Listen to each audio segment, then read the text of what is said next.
Om Swastiastu, Assalamualaikum warahmatullahi wabarakatuh. Salam Namo Buddhaya, salam sejahtera dan salam kebajikan bagi kita semua.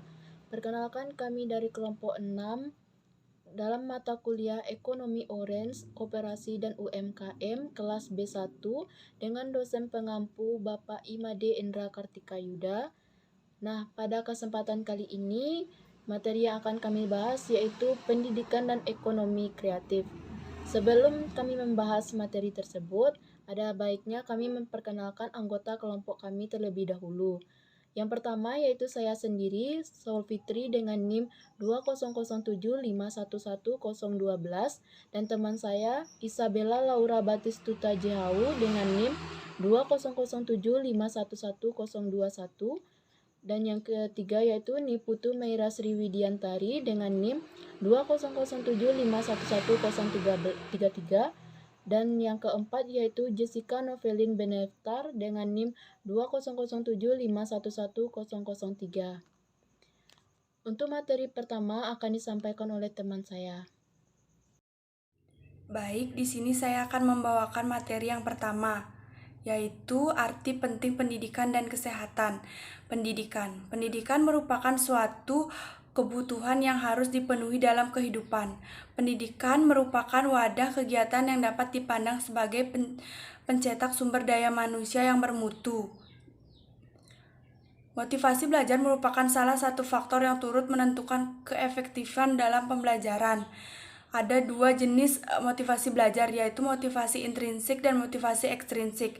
Yang pertama, motivasi intrinsik adalah motivasi yang berasal dari dalam diri sendiri. Yang kedua yaitu motivasi ekstrinsik, berasal dari luar seperti lingkungan dan keluarga. Keduanya berperan penting dalam meningkatkan semangat belajar. Pendidikan adalah suatu ilmu yang dapat kita pelajari. Dengan adanya pendidikan, kita dapat mempelajari dan mengetahui tentang hal ilmu-ilmu yang penting. Pendidikan sangat penting kita dapatkan karena jika kita tidak mengetahui dan mendapatkan ilmu, kita akan mudah ditipu dan dipermainkan oleh orang lain. Pendidikan merupakan hal yang penting dalam kehidupan kita. Ini berarti bahwa setiap manusia berhak mendapatkan pendidikan. Yang kedua yaitu kesehatan. Kesehatan adalah suatu faktor yang sangat berharga di dalam hidup. Tubuh yang sehat sanggup meringankan bermacam-macam pekerjaan dan kesibukan tanpa kendala. Karena dengan mempunyai raga yang bugar, tentu saja akan menghasilkan jiwa yang damai dan perasaan yang seimbang. Memperhatikan kesehatan sangatlah penting bagi setiap orang. Dan kejayaan juga akan terasa indah jika dibarengi dengan fisik dan jiwa yang sehat. Kesehatan dan pendidikan berkaitan erat dalam ekonomi. Ini di satu sisi, modal kesehatan yang semakin besar dapat meningkatkan pengembalian atas investasi dalam pendidikan. Sebagian karena kesehatan merupakan faktor penting dalam kehadiran di sekolah dan dalam proses pembelajaran formal seorang anak. Sekian dari saya dan akan dilanjutkan oleh teman saya. Yang berikut saya akan menjelaskan mengenai tahapan perhitungan Human Development Index atau HDI atau juga disebut sebagai IPM. Di sini ada dua tahapan. Yang pertama adalah perhitungan IPN atau HDI adalah menghitung indeks masing-masing komponen IPE atau EO, pengetahuan dan standar hidup layak. Dengan formula rumusnya sebagai berikut. Indeks atau XI sama dengan XI dikurangi Xmin per Xmax dikurangi Xmin, di mana XI itu merupakan indikator komponen indeks pembangunan manusia ke I. I di sini yang pertama adalah 1, 2, dan 3. Keterangan yang berikut adalah Xmin, di mana nilai maksimum XI.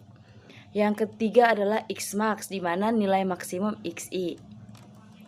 Tahapan kedua perhitungan IPM atau HDI adalah menghitung rata-rata sederhana dari masing-masing indeks XI dengan rumus indeks pembangunan manusia sama dengan sepertiga XI, di mana sepertiga X dalam kurung 1 ditambah X dalam kurung 2 tambah X dalam kurung 3. di mana X dalam kurung 1 sama dengan indeks angka harapan hidup. X dalam kurung 2 sama dengan 2/3, di mana 2/3 di sini merupakan indeks melek huruf ditambah sepertiga, di mana sepertiga ini merupakan indeks rata-rata lama sekolah. X dalam kurung 3 sama dengan indeks konsumsi per kapita yang disesuaikan. Baik, saya akan membacakan materi poin ketiga, yaitu perbandingan HDI Indonesia dan Korea. Indeks Pembangunan Manusia atau IPM atau juga disebut Human Development Index atau HDI adalah merupakan salah satu alat ukur yang dapat merefleksikan status pembangunan manusia. IPM merupakan suatu indeks komposit yang mencakup 3 bidang pembangunan manusia yang dianggap sangat mendasar, yang digunakan sebagai indikator. Yang pertama, ada bidang kesehatan atau usia hidup yang disebut juga longevity. Yang kedua, ada bidang pendidikan atau pengetahuan atau yang disebut juga knowledge. Yang ketiga, ada bidang ekonomi atau yang disebut standar hidup layak atau yang disebut juga decent living. Human Development Index atau HDI merupakan ukuran ringkasan untuk menilai kemajuan jangka panjang dalam 3 dimensi dasar pembangunan manusia, antara lain harapan hidup dan kesehatan, akses terhadap pengetahuan atau pendidikan, dan standar hidup yang layak. Gambaran keadaan kesejahteraan masyarakat yang diukur dari beberapa aspek. Aspek yang pertama, life expectation at birth atau harapan hidup saat lahir. Aspek ini digunakan sebagai tolak ukur kualitas kesehatan. Yang kedua, ada expected years of schooling atau harapan lama sekolah. Aspek ini sebagai tolak ukur pendidikan. Yang ketiga, ada mean years of schooling atau rata partisipasi sekolah. Aspek ini sebagai tolak ukur pemerataan pendidikan. Dan yang terakhir ada gross national income atau pendapatan nasional bruto. Aspek ini jelas mengukur tentang taraf ekonomi masyarakat. Human Development Index atau HDI dapat mencerminkan bagaimana posisi sebuah negara dengan negara lain dalam tingkat kesejahteraan masyarakat, yaitu pembangunan manusia termasuk di dalamnya pembangunan di bidang pendidikan. Nilai Human Development Index atau HDI Indonesia 2014 adalah 0,684 yang menempatkan pembangunan manusia Indonesia. Indonesia pada posisi 110 dari 188 negara di dunia. Antara tahun 1980 dan 2014, nilai Human Development Index atau HDI Indonesia meningkat menjadi 0,474 sampai 0,684, meningkat hingga menjadi 44,3%, atau peningkatan tahunan rata-rata sekitar 1,08%. Meski Indonesia telah dikenal sebagai sebuah negara yang cukup berhasil memperbaiki perekonomiannya, namun pencapaian itu hendaknya tidak hanya sebatas pencapaian dari sisi ekonomi saja, namun juga sejauh mana suatu negara mampu berkontribusi dalam keberlanjutan secara jangka panjang dalam berbagai sisi kehidupan di planet ini. Dalam mengkaji peran Indonesia tersebut, ada 6 hal yang berkaitan. Yang pertama ada kontribusi Indonesia terhadap penanggulangan perubahan iklim, yakni pertumbuhan dan perkembangan perekonomian Indonesia, pertumbuhan dalam pertanian Indonesia, emisi karbon yang terdeteksi dihasilkan Indonesia, emisi tanah yang terdeteksi dihasilkan oleh Indonesia, dan yang terakhir ada emisi gas dari seluruh rumah kaca yang terdeteksi dihasilkan Indonesia. Perubahan dalam pertanian Indonesia yang berpotensi mengurangi pemanasan global.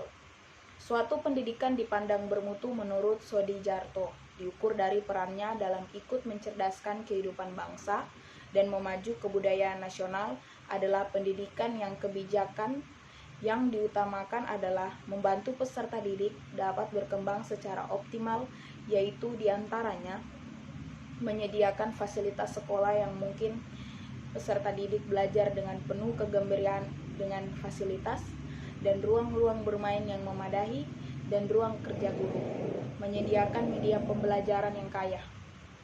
Perbandingan sistem pendidikan yang terjadi antar negara Korea dengan negara Indonesia, yaitu di waktu belajar.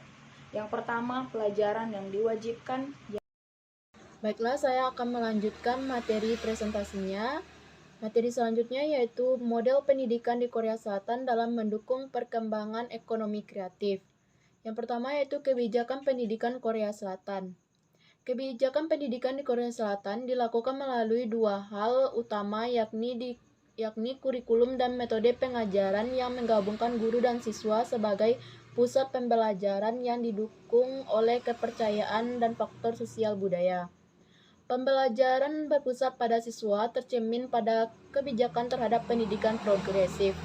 Selain itu, para pembuat kebijakan memiliki kepercayaan dan praktik Konfusianisme yang merupakan warisan dari Jepang, Cina, daratan, dan Vietnam dengan prioritas belajar, mengejar kredensialisme, dan inversitasi orang tua untuk membimbing pribadi anak sekaligus kewajiban anak belajar. Masyarakat Korea Selatan memiliki passion yang sangat tinggi terhadap pendidikan. Bahkan para orang tua mendorong anak mereka untuk pergi ke tempat les belajar selain materi yang sudah dijejalkan di sekolah. Siswa rela menambah waktu belajar 1 tahun untuk mengikuti les privat belajar sebelum masuk pada jenjang universitas. Pendidikan merupakan gengsi yang tinggi bagi masyarakat Korea Selatan, bahkan angka kematian akibat bunuh diri akibat tidak lulus pendidikan. Selanjutnya yaitu sistem pendidikan Korea Selatan. Pendidikan Korea Selatan pada tahun 1945 sampai akhir 1950 bertugas untuk mengembalikan pendidikan pada jalurnya. Otoritas pendidikan mencari dan mempekerjakan guru dan pejabat yang menggantikan para guru dan pejabat di masa kolonial Jepang. Pemerintah Korea mendistribusikan buku tes baru sekaligus menggantikan buku masa pendudukan Jepang. Adapun sistem pendidikan Korea Selatan yang berkualitas bertumpu pada 4 pilar. Yang pertama, menempatkan pendidikan sebagai pusat dari strategi pembangunan jangka panjang. Yang kedua, mendapatkan orang yang tepat untuk menjadi guru. Dan yang ketiga, mengembangkan guru-guru tersebut menjadi pengajar yang efektif dan mengutamakan teknologi informasi dan komunikasi atau TIK dalam pendidikan. Yang ketiga yaitu pendidikan Korea Selatan sekarang dan masa depan. Pemerintah Korea Selatan telah merencanakan pembangunan nasional untuk mengatasi situasi ekonomi yang rendah dan mendorong inovasi pendidikan pada level pendidikan dasar dan menengah serta pemberdayaan pendidikan vokasi tahun 1960-an dan pertengahan 1970-an pada industri kimia dan berat. Masyarakat Korea Selatan berinvestasi pada industri pendidikan tinggi secara bertahap dengan memperluas pelatihan technical vocational education training yang terhubung dengan kurikulum pendidikan menengah serta mendukung pendidikan tinggi mengadakan brand Korea 21. Korea Selatan telah menempatkan pendidikan di atas prioritas pembangunan nasionalnya, melakukan investasi besar-besaran dalam pendidikan, mengembangkan dan menyelaras sistem pendidikan dengan rencana pembangunan nasionalnya. Korea Selatan menyadari bahwa angkatan kerja terlatih dapat mendorong pertumbuhan ekonomi, namun berkurangnya sumber daya untuk berinvestasi di setiap sekolah, maka Korea melakukan pendekatan terhadap berurutan dan berjenjang. Pendidikan Korea Selatan selama pandemi COVID-19 ini dilakukan dengan kolaborasi antara pemerintah dan perusahaan telekomunikasi dalam menciptakan sistem dan layanan pembelajaran cerdas.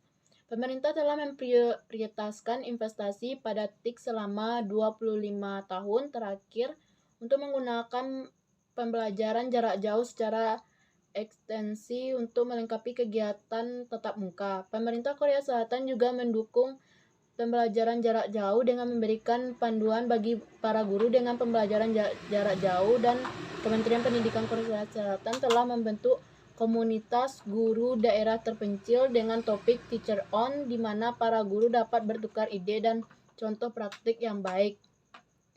Itulah hasil diskusi dari kelompok kami. Terima kasih.